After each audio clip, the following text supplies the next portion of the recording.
King Charles and Queen Camilla are on their way to Australia for the biggest overseas trip since the King began cancer treatment in February.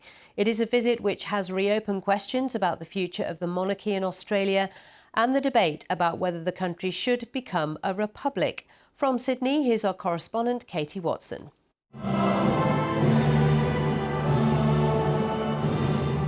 For Australia's young monarchists, there's a lot to celebrate.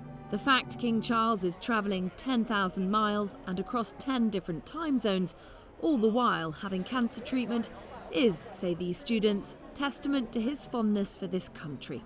I'm really excited. I think he's such a big part of our history and our tradition. It's really wonderful that we get to celebrate it. People aren't going to line the streets waving Union Jacks. They're going to be waving the Australian flag because the King is just as much the King of Australia as he is the King of England.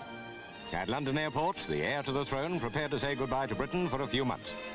The King first came here aged 17, spending 2 terms at a rural boarding school and calling it by far the best experience of his education. He's since returned 15 times, most recently with the now Queen for the 2018 Commonwealth Games. Monarchy, the Farewell Oz Tour! But Republicans here say the country needs to move on. They've released this tongue-in-cheek video encouraging Australians to think about a future without the royals. This weekend, the King and Queen will land here in Sydney and be shown around by one of the country's most prominent Republicans. Prime Minister Anthony Albanese has long made it clear that Australia needs to rid itself of the monarchy, but plans to hold a vote on the issue have been shelved. There just isn't the appetite for what many see as a distraction from bigger issues like the cost of living crisis. And the government was defeated in a separate referendum last October on giving greater political rights to Indigenous people.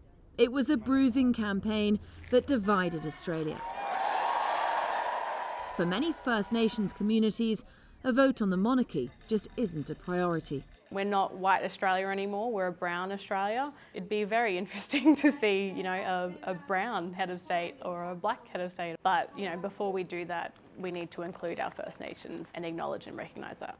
There are plenty of nods to the royals in Sydney, but these pub goers give very little thought to the King. I'd feel that my friends have the same opinion as me, but I'd feel older generations, like my parents and my grandparents, would have much more of a stronger connection to the monarchy and the King. Australia's flag, with the Union Jack in the corner, is the most ubiquitous reminder of the country's ties with Great Britain. In most places, though, the Aboriginal flag now flies alongside it. Australia is a very different country to the one King Charles first visited nearly 60 years ago. Katie Watson, BBC News in Sydney.